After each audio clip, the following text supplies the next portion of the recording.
Alright, so we are right back into another Dragon Ball Super card game video, and I want to go ahead and take you back.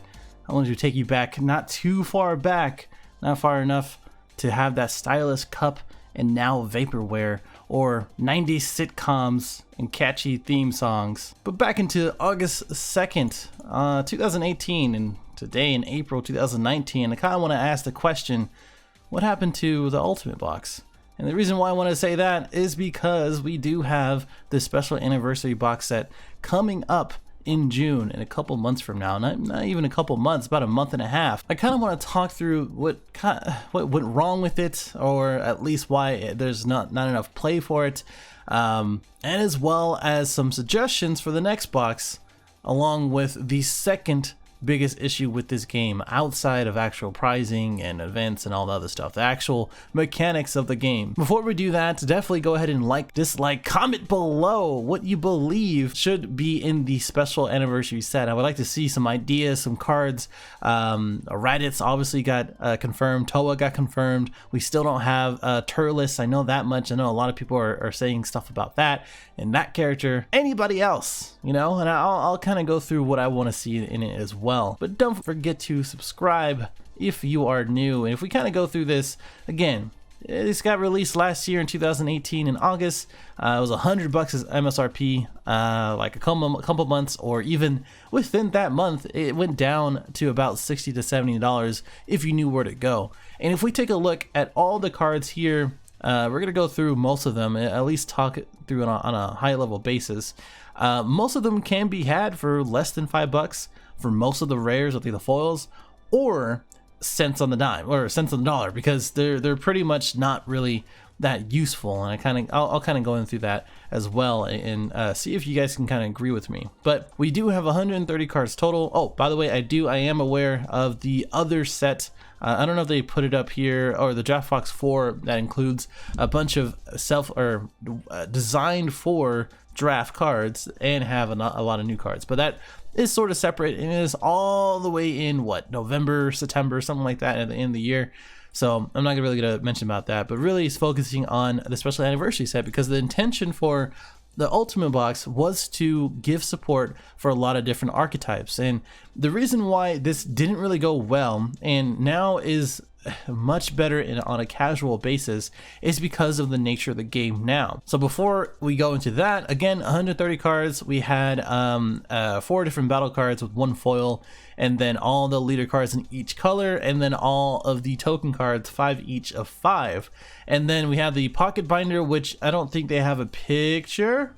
They do have a picture, which looks like this. It is actually trash. The binder itself is okay, but the refill pages and everything else like that, if you put too many, or just in general, it just kind of falls apart. So I don't really recommend buying the whole thing for that. The box itself is not bad as a card carrier or card storage. I hope people do agree with me on that as far as that goes. But the cards itself really again goes back to the second biggest issue with the game. The first one, the biggest issue with this game right now, and probably for the last 7 sets or 6 sets including the theme boosters, is the lack of interaction. So we've had a lot of different cards that now interact or counter or have a silver bullet, whatever you want to call it, and now has fixed those things. And yet we still have issues when it comes down to Super Shenron taking another turn, untapping, with Broly, with getting so many big beaters on turn 1, turn 2, and just really pushing out a lot of different decks that are at turn 4 and 5, and forcing it to be more energy efficient, or just flat out not using it. And I think when looking at this, it goes to the second reason, which is exactly what I said. If you aren't energy efficient, or if you aren't fast enough, you shouldn't play that deck, or you shouldn't play those cards.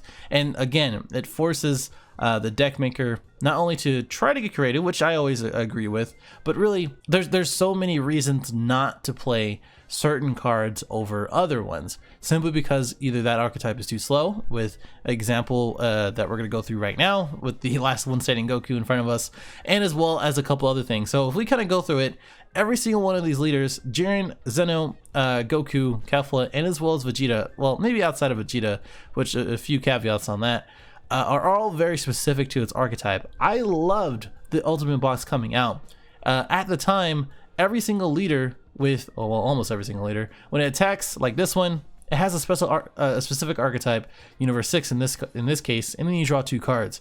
One, attacking a leader at that time, and then a little bit after that with set 4 and set 5 coming out with Deadly Defenders, was a little bit so drawing 2 and then ditching 1 is okay, right? But because you are forced to use the Universe 6 and forced to use those cards in that pool, which in this case for her, it's going to be veggies, you're limited to those veggie cards and the very few Universe 6 cards like the Champa here and a couple other ones that I haven't really mentioned. That in itself really limits the design for the deck for this, and really hinders the future proofing for it too.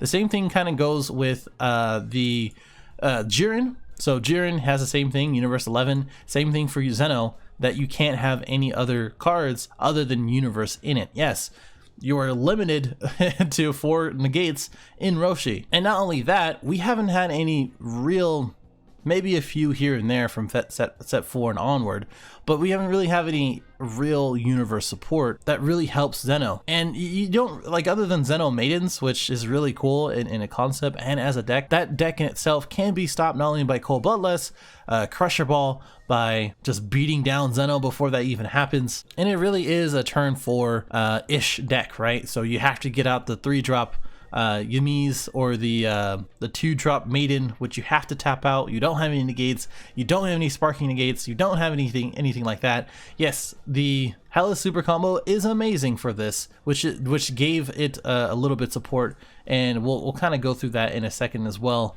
touching on those. But I mean, overall, again, you get to see the restrictiveness of every single leader, except for Universe 7 Vegeta.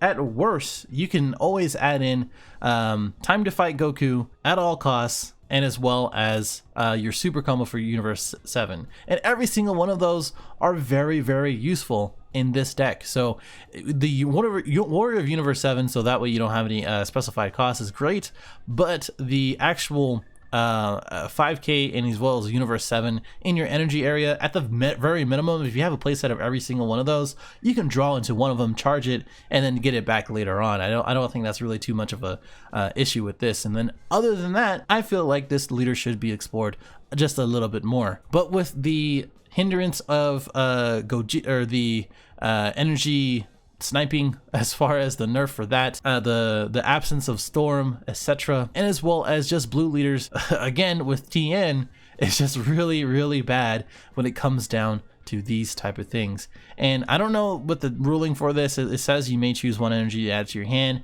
and then add an energy right back from your hand into the energy. You don't really untap anything. TN does say that. Yeah, if we take a look at TN real quick, your opponent can't switch energy to active mode with a non-awakened skill until the end of the opponent's turn. So knowing that, it kind of gets around it, and it's kind of a built-in unyielding as it is. And of course, unyielding is still at 1, since being is still a thing. So again, I feel like Universe 7 for Vegeta should be explored. It's just that he is more of a mid-range / beater type of deck or leader, and it's just kind of right now compared to all of the card advantage in Kid Goku, Broly in attacking multiple times with big boys, and as well as Super Shenron and Janemba. Both very sort of oppressive decks, with Janemba being a little bit easier to handle if you run like a chain attack variant. But neither here nor there. If we kind of went through, or if we kind of go through all the cards in every single color, some of these again, they're just better options out there. So Ghost Combo Gotense. This one says that you can well, let's do this way. Much better. So if we kind of look through it again, Ghost Combo Gotense. And when you combo this card and your leader card is red, you have 4 or less cards in your hand. You play 1 ghost token in rest mode. Yes, 15k power and pan is great, but at the same time, you have to have 4 cards or less in your hand. And in a deck, or really any deck, you really want to have card advantage, and being a 1k cost combo is good, sure, in the early beginnings of the game, so that way you get a ghost token, a draw, etc., and defend. But later in the game, it really doesn't age well unless you really do want to have 4 cards or less in your hand. And then you have to hard cast him for 4, and he's just a 20k double strike beater. It's just those type of things where every single almost every single card is kind of restricted. So this one can't, if your leader card is ready, you can attack in active mode. And instead of using this card and trying to burn something of your opponent and it's paying 3, you might as well just play something else to attack leader and swing and chomp or something, or you can just go ahead and use burst attack. And then Umbral Blade Dbora, this one again with the evil ability in the battle area or leader area restriction is kind of hard. Being a 5 cost is interesting because you have to hard cast it and there's no support to reduce that, not that I know of anyway, and it has double strike and dual attack, becoming a 35,000 dual attacker double striker. Sure, that is good on paper, but if this man had a way to reduce to 3 or 4, it might be better. I feel like even at 4 it might be a little bit better if you had a leader that untaps 2 or something like a way to untap right after that. It's just some of these things just kind of don't make any sense. Same thing for Rampant Evil Majin Buu. This one has deflect, but it has to have a Majin card to get the draw and as well as to switch one to active mode. The other one that just came out from set 6 kind of power crept this one. Other than the 4-drop extra card that plays something out of the energy, I can't really see why you would want to play this one over that one, because it is a 25,000 Majin Buu that does have triple strike, and as well as, we might as well just look at it. If it's played from the energy zone, don't really matter, but when it attacks and there's a Sun Gohan underneath it, you get to choose one of the battle cards and place it underneath this card and switch it to active mode. So now you have a 25,000 triple striker in which attacks twice. That is just much better. Not to mention it is blue, so I mean it gives you a little bit more leeway instead of a red color and forcing yourself to do that. This one again, 9k power or less and KO them. I mean, in the meta that we had a lot of 1ks or 1 drops like running around, this was okay, but even then we didn't really play it. I didn't really see it in too many lists. You have to be a god or universe 6, which I understand. For the Kefla leader, you play it with that and you play it with the other gods. It's just same thing for Vegeta. The only thing going through this real quick, I haven't really seen Vegeta outside of Janemba decks. It's just that, you know, when you play control, it's a little bit hard when you play a blue leader, relying on untapping and things like that, like Dimension Magic, because of TN now. So when you want to rely on control and as well as try to use the blue leader, or try to use the Vegeta and as well as a blue leader, now you take the risk in a best of 3 or competitive nature in which you have to go against TN, and it kind of foils a lot of plans where you use Dimension Magic to untap, you use Sense of Being to untap and to protect this, etc, etc. So I mean, it's just one of those things. And now at 4 energy, you have to have 5 or more to draw a card. It's just we wanted to scale or wanted to have a longer game before, but now the games are a lot quicker, or at least in mind it is a lot quicker on a competitive basis. On a casual basis, not too much. Same thing with Trunks and everything else. If you take a look at quickly at everything else, the Vital application isn't being played anymore because of Cell Chain. You can still play it in the 3-drop, and as well as the 5 is just less consistent. And the Android 17 is still good in Androids, but outside of that, because of the lack of cell chains, of the restrictions, and because of just being a kind of a tier 2 deck with Android beaters, it's just not as good. Plus, KOing something now, even with the barrier blocker, isn't as good as well, because they just kind of come back. A lot of things like in Kid Goku again, Broly, Super Senran, any Wish leader, they just kind of come back. So KOing isn't as good anymore. Hellas, really, really good. It's just that you have to have a god or a universe 2 leader. So yeah, I love the Goku Black with the Vegito.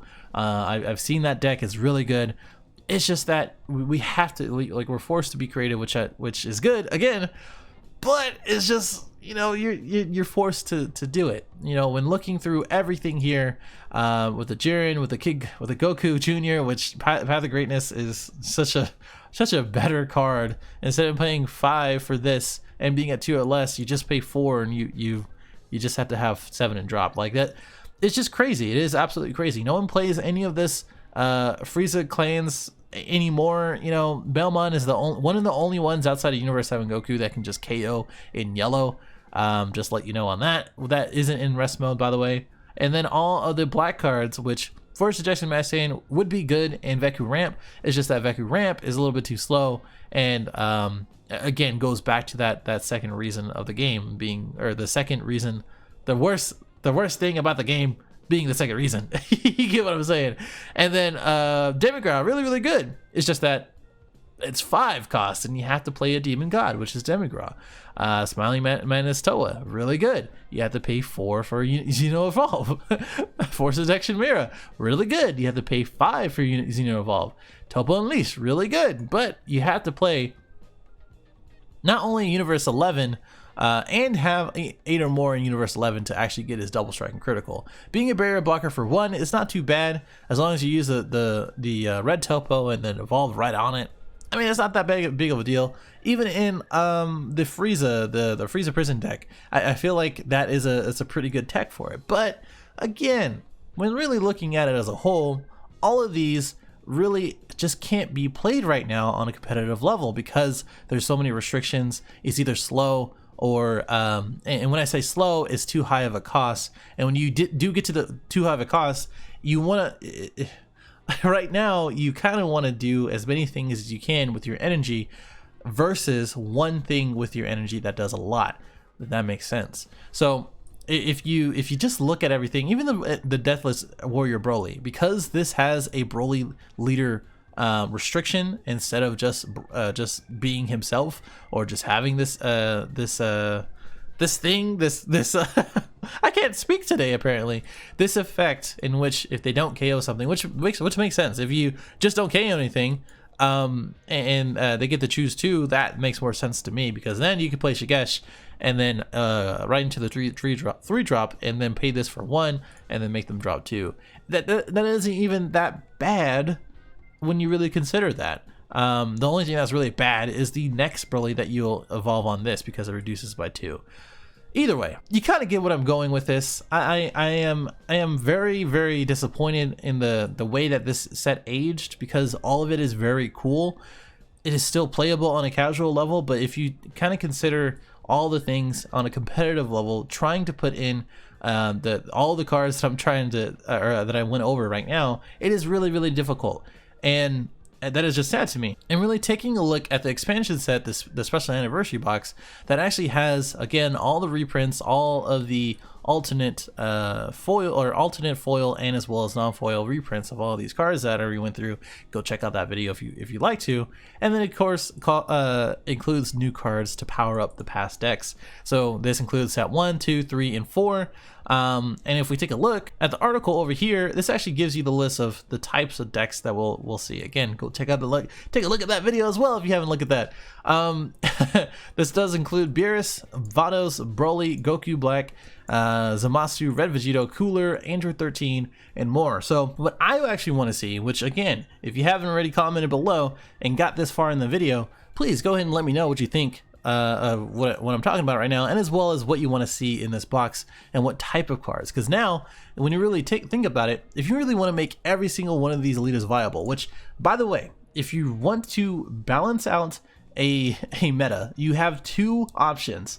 Either you balance it out via format, as in restrictions, erratas, removing cards, etc., or the second thing, which this is my understanding, I can be wrong on this, the other option that you have is to keep adding cards either on a silver bullet basis or on a power up basis, which hopefully that's what's going to happen here. Because now, if you're saying, Bandai, if you are saying that, hey, our intention was to have all of these very special archetypes or very specific archetype leaders and as well as battle cards, and as well as have you play these 4 to 5 drop big boys and bosses, or as well as control and blue and removal in green, and as well as using your 5 costs, etc. If you believe that was the meta, then stick to that, and don't give us